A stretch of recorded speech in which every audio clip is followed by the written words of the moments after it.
காக்கும் கரை விநாயகருக்கு சரணம், பூண்டி மகானுக்கு அரோகரா. ஆலந்தான் உகந்த அமுது செய்தானை, ஆதியை அமர தொழுதேத்தும் சீலம்தான் பெரிதும் உடையானை, ஏலவார் கோழால் உமைநங்க என்றும் ஏத்தி வழிபட பெற்ற காலகாலனை, கம்மன் எம்மானை காண கண்ணடியேன் பெற்றவாறு. இது சுந்தரருடைய 7ஆம் திருமுறை தேவார திருப்பாடல். இந்த பாடலின் அர்த்தம் என்னவென்றால், சுந்தரமூர்த்தி நாயனாருக்கு இங்கே இடதுகண் கிடைக்க பெற்றதாம்.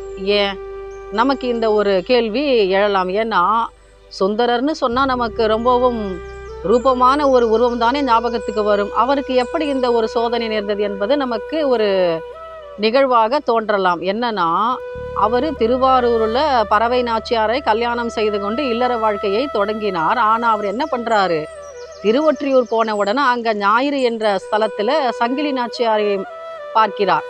அப்போது பறவை நாச்சியாரை மறந்துவிட்டு சங்கிலி நாச்சியாரை கல்யாணம் செய்து கொள்கிறார். அப்போது கேட்கும் பொழுது சங்கிலி நாச்சியார் ஒரு கேள்வி கேட்குறாங்களாம். என்னன்னா, நீங்கள் திருவாரூரில் ஏற்கனவே பறவை நாச்சியாரை கல்யாணம் செய்து கொண்டீர்கள், இப்பொழுது 2ஆவதாக என்னை கல்யாணம் செய்து கொண்டால் என்னை மறந்துவிட மாட்டீர்கள் என்பது என்ன நிச்சயம் அப்படின்னு கேட்கும் பொழுது, அப்போ சுந்தரமூர்த்தி நாயனார் கேட்கிறார், அப்போ நான் என்ன செஞ்சால் நீ நம்புவ அப்படின்னு கேட்கும் பொழுது, ஒரு மகிழ மரத்தடியில் நீங்கள் சத்தியம் செய்து கொடுக்க வேண்டும் அப்படின்னு.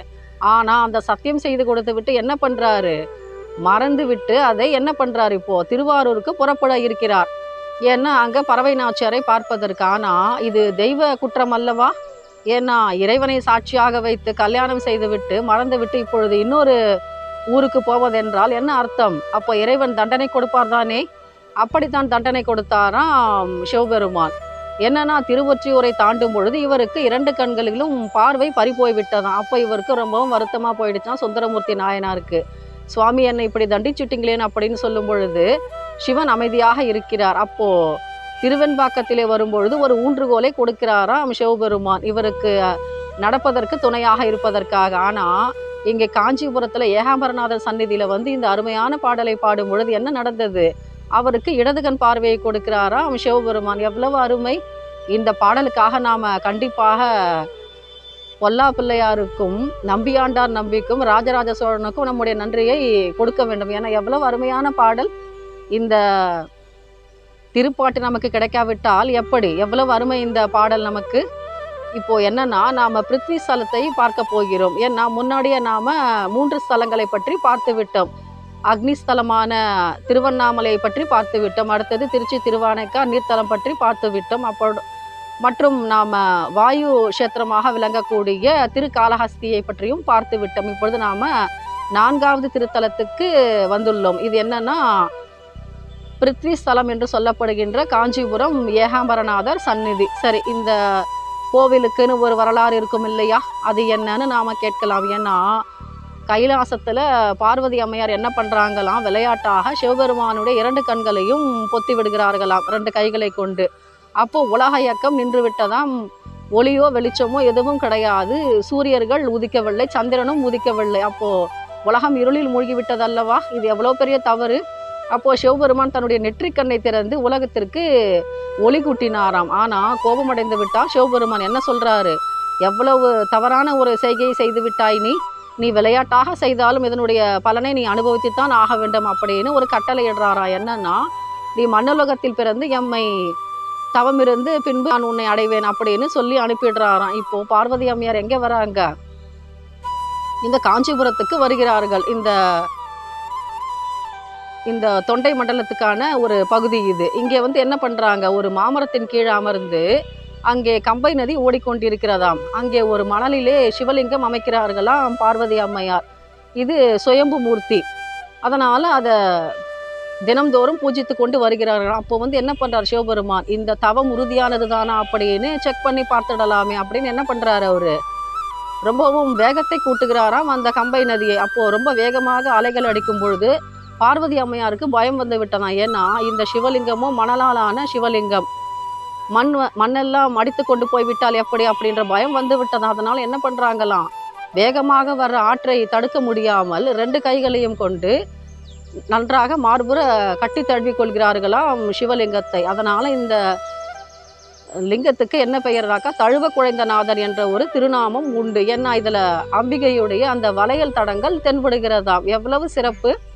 அப்போ சிவபெருமான் அப்பீராகி ரொம்பவும் சந்தோஷப்பட்டு சொல்கிறாராம், நீ எனக்காக இவ்வளவு தவம் செய்து என்னை அடைந்தாய் அல்லவா, அதனால் உனக்கு நான் வரம் கொடுக்குறேன் அப்படின்னு, மறுபடியும் நான் உன்னை கைலாசத்தில் சேர்த்து கொள்கிறேன் அப்படின்னு ஒரு அருமையான வரத்தை கொடுக்குறார்களாம். அது மட்டும் கிடையாது, என்ன ஹைலைட்டுனாக்கா 2 படி நெல்லை கொடுத்து நீ 32 விதமான அறங்களை செய்வாயாக அப்படின்னு சொல்கிறாராம். சரிப்பா, இவர் இவ்வளவு சொல்லிட்டாரு, இதற்கு என்ன ஒரு நமக்கு அத்தாட்சி இருக்கிறது அப்படின்னு பார்த்தாக்கா, நாம் அபிராமி பட்டர் எழுதிய அபிராமி பதிகத்தில் பார்க்கலாம். ஐயன் அளந்த படியிரு நாழி கொண்டு அண்டமெல்லாம் பொய்ய அறம் செய்யும் முன்னையும் போற்றி ஒருவர் தம்பால் செய்ய பசுந்தமிழ் பாமாலையும் கொண்டு சென்று பொய்யும் மெய்யும் எம்ப வைத்தா இதுவோ உன்றன் மெய்யருளே அப்படின்னு பாடியிருப்பார் தன்னுடைய 57வது பாடலில். என்ன அர்த்தம் இதற்கு? ஏன்னா தஞ்சையில் சரபோஜி மன்னர் வந்தார், தை அமாவாசை அதுவும் வந்து என்ன பண்ணார், மூத்தோர்களுக்கு நீர்க்கடன் செய்துவிட்டு புறப்பட்டு போயிருந்தால் பரவாயில்லை, ஆனால் என்ன பண்ணுறாரு, அந்த கோவில் வளாகத்தில் அமர்ந்திருக்கின்ற அபிராமி பட்டரை பார்த்து கேட்கிறாராம், இன்று என்ன திதின்னு. அப்போ அவர் என்ன சொல்கிறாரு, அம்பிகையுடைய ரூப லாவண்யத்தில் அவருடைய மனம் ஈடுபட்டு இருந்தது. அப்போ யோக நிலையில் இருந்தார் அபிராமி பட்டர். அவர் சொன்னது ஒன்றும் பொய் கிடையாது. ஏன்னா அபிராமியினுடைய முகம் எப்படி இருக்கிறது, பௌர்ணமி நிலவு போல தானே பிரகாசிக்கிறது. அதனால் அவர் சொல்லிடுறாரா இன்னைக்கு பௌர்ணமி திதி அப்படின்னு. ஆனால் ராஜா என்ன சொல்கிறாரு, இது மட்டும் நடக்கலைன்னு சொன்னால் உனக்கு அரசு தண்டனை உண்டு அப்படின்னு ரொம்ப கண்டிஷனோட சொல்லிட்டு போயிட்டாரு. இவர் என்ன பண்ணுறாரு, அபிராமி பட்டர் ஒரு உரியில் தன்னை மரப்பலகையில் கட்டி ஏறி நின்று கொள்கிறார். 100 கயிறுகளை கட்டி விடுகிறார். ஒவ்வொரு பாடலுக்கும் ஒவ்வொரு கயிறாக இவர் என்ன பண்ணுறாரு, கட் பண்ணிட்டே வராரு. கடைசியாக 79வது பாடலில் விழிக்கு அருள் உண்டு அப்படின்னு பாடும் பொழுது அபிராமி தோன்றி என்ன பண்ணுறாங்க, தன்னுடைய தாடகங்களை வீசி நிலவை பிரகாசிக்க செய்கிறார்கள். இப்போ இந்த பாடலுக்கும் இந்த காஞ்சிபுரம் ஏகாம்பரநாதருக்கும் என்ன ஒரு சம்பந்தம்னு நீங்கள் கேட்கலாம். ஏன்னா ஐயன் அளந்த படியிரு நாழி கொண்டு எங்கே பாடுறாரு, அபிராமி பட்டர் பாடுகிறாராம். எதை குறித்து, இப்போ காஞ்சிபுரத்தில் தோன்றி அருள் புரிந்தார் அல்லவா சிவபெருமான், அப்போ கொடுத்த இந்த 2 படி நெல்லை வைத்துக்கொண்டு அபிராமி அம்மை 32 விதமான அறங்களை செய்கிறார்களாம். அது என்ன ஐயா 32 விதமான அறம் அப்படின்னு நாம் கேட்கலாம். என்னன்னா இந்த உலக மக்களில் உய்யும் பொருட்டு அற்புதமான ஒரு தர்மங்கள் என்னன்னா, பசுவுக்கு வாயுரை கொடுப்பது, நந்தவனம் அமைப்பது, இயலாதவர்களுக்கு உதவி அளிப்பது, அன்னதானம் அளிப்பது முதலான 32 விதமான அறங்களை செய்கிறார்களாம் இங்கே காமாட்சி அம்மனாக விளங்கக்கூடிய அம்பிகை. சரி, இது சிவபெருமானுக்கு மட்டும் உகந்த கஷேத்திரமா? இல்லை. ஏன்னா இங்கே பார்வதி அம்மையாருடைய அண்ணனாக விளங்கக்கூடிய மகாவிஷ்ணுவிற்கும் இங்கே உகந்த தலம். ஏன்னா 108 திவ்ய தேசத்தில் இந்த நிலாத்திங்கள் துண்ட பெருமான் அப்படின்ற ஒரு பெருமாள் இந்த சன்னதியிலே அமர்ந்திருக்கிறார். என்ன ஒரு சிறப்பு, ஏன்னா ஆழகால விஷம் முதல்ல வெளிவந்தது பார்க்கடலை கடையும் பொழுது. அப்போ எல்லாரும் பயந்துக்கிட்டு ஓடிடுறாங்க. அப்போ என்ன நடந்ததுன்னா, மகாவிஷ்ணுவிற்கு அந்த விஷத்தோட தாக்குதலால் உடம்பெல்லாம் கருமை நிறம் தோன்றிவிட்டதாம். அப்போ என்ன பண்ணுறாரு, சிவபெருமானை தஞ்சமடைந்து கேட்கிறாராம் மகாவிஷ்ணு, என்னை காப்பாற்றுங்கள் சுவாமி கைலாசவாசான்னு கேட்கும் பொழுது சிவபெருமான் என்ன பண்ணுறாராம், தன்னுடைய சடாமுடியில் தாங்கி கொண்டிருக்கிறார் அல்லவா பிறைச்சந்திரன், அதனுடைய அமிர்த கலைகளை கொண்டு மகாவிஷ்ணுவை மறுபடியும் ரொம்பவும் அழகான ரூபமாக உருவாக்குகிறாராம். தன்னுடைய அந்த கருமை நிறம் நீங்க பெற்றது இந்த இடத்தில் தான். அதனால நாம் கடவுளை ஏதாவது நிந்தனை செய்திருந்தாலோ அல்லது ஏதாவது தவறாக பேசியிருந்தாலோ இந்த தலத்துக்கு வந்து இந்த தலத்தை இறைவனை வணங்கினால் நம்முடைய இந்த தோஷம் நீங்கிவிடும். இது ஒரு சிறப்பு. அடுத்தது, இந்த ஸ்தலத்திலே மாமரம் இருக்கிறது, அதுதான் இங்கே ஸ்தல விருட்சம். அதற்கு என்ன சிறப்பு, ஏன்னா அந்த மாமரத்துக்கு 4 கிளைகள் உண்டாம். அந்த 4 கிளைகளிலும் ஒவ்வொரு காலத்திற்கும் ஏற்றார் போன்ற மாமரம் இருக்கிறது. அதிலே 4 விதமான மாங்காய்கள் காய்க்கின்றனவாம். ஏன்னா ஒரு சுவையில் தான் நாம் பார்த்துருக்கிறோம். ஆனால் இனிப்பு, புளிப்பு, துவர்ப்பு, கார்ப்பு இந்த 4 சுவைகளிலும் இங்கே மாங்காய்கள் காய்க்கின்றனவாம். இது அதிசயம் தானே. இந்த மாங்கனிகளை உண்டால் புத்திர பேரு உண்டாகும் என்பது இங்கே ஐதீகம். அது இன்றும் நமக்கு கண்கூடு. சரி, இப்போ நம்ம பார்த்துட்டோம் மணலாலான லிங்கம். இது பிருத்வி லிங்கம். ஏன்னா அண்டத்தில் உள்ளது தானே பிண்டத்திலும் இருக்கிறது நமக்கு. இது உண்மைதானே. இப்போ நாம் பஞ்சபூத கஷேத்திரத்தில் பிருத்வி ஸ்தலத்தில் இருக்கிறோம்.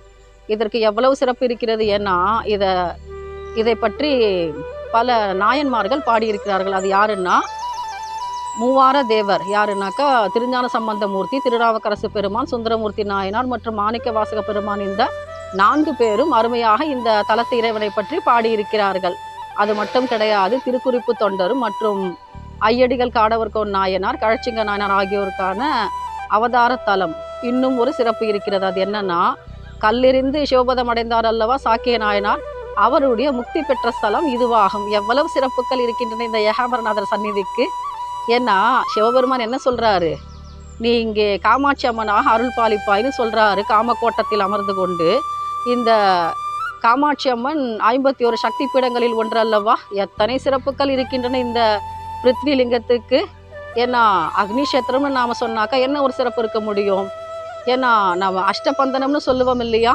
ஒரு 12 வருடங்களுக்கு ஒரு முறை நாம் கும்பாபிஷேகம் பண்ணும்போது என்ன பண்ணுவாங்க, கொம்பரக்கு மற்றும் தேன்மெழுகெல்லாம் சேர்த்து 8 விதமான பொருட்களை காய்ச்சி நாம் பானத்தையும் ஆவுடையாரையும் இணைப்பார்கள். இதைத்தான் அஷ்டபந்தனம் என்று சொல்வார்கள். ஆனால் திருவண்ணாமலையில் மட்டும் சொர்ணத்தை அரைப்பார்களாம். சொர்ணபந்தன அதுதான் இங்கே கும்பாபிஷேகமாக நடைபெறும். இது ஒரு சிறப்பு அக்னிஷேத்திரத்தில். ஏன்னா அங்கே அஷ்டபந்தனம் கிடையாது, சொர்ணபந்தனம் தான் உண்டு.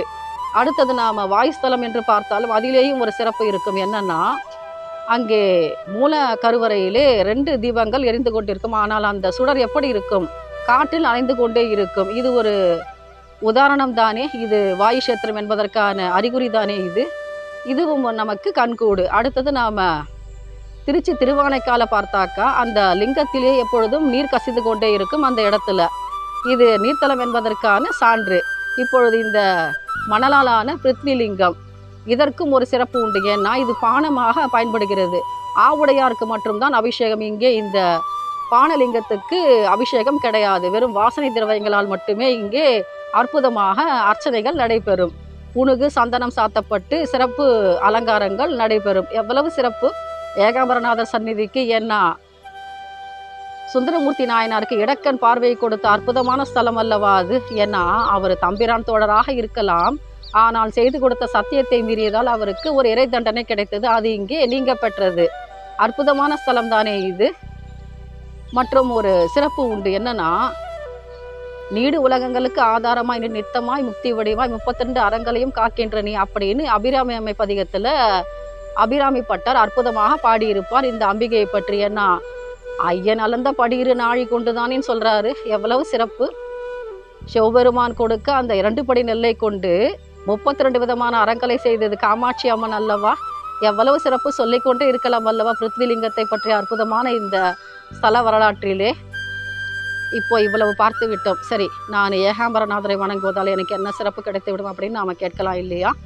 அதற்கும் நாம் சொல்லலாம், அபிராமி பட்டரை துணைக்கு வைத்து கொண்டு. என்னன்னா, கலையாத கல்வியும் குறையாத வயதும் ஒரு கபடுவாராத நட்பும் கன்றாத வளமையும் குன்றாத இளமையும் கழுவி நீளாத உடலும் சலியாத மனமும் அன்பகலாத துணையும் தவறாத சந்தானமும் தாழாத கீர்த்தியும் மாறாத வார்த்தையும் தடைகள் வாராத கொடையும் தொலையாத நிதியமும் கோணாத கோலும் ஒரு துன்பமில்லாத வாழ்வும் துய்யனின் பாதத்தில் அன்பும் உதவி பெரிய தொண்டரோடு கூட்டு கண்டாய் அலையாழி அரித்துயிலும் ஆயனது தங்கையே ஆதி கடவுரின் வாழ்வி அமுதீசர் ஒரு பாகம் அகலாத சுகபாணி அருள்வாமி அபிராமியே.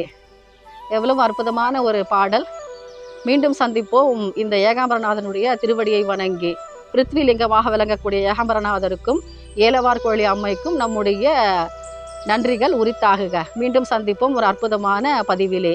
காக்கும் கரை விநாயகருக்கு சரணம், பூண்டி மகானுக்கு அரோகரா.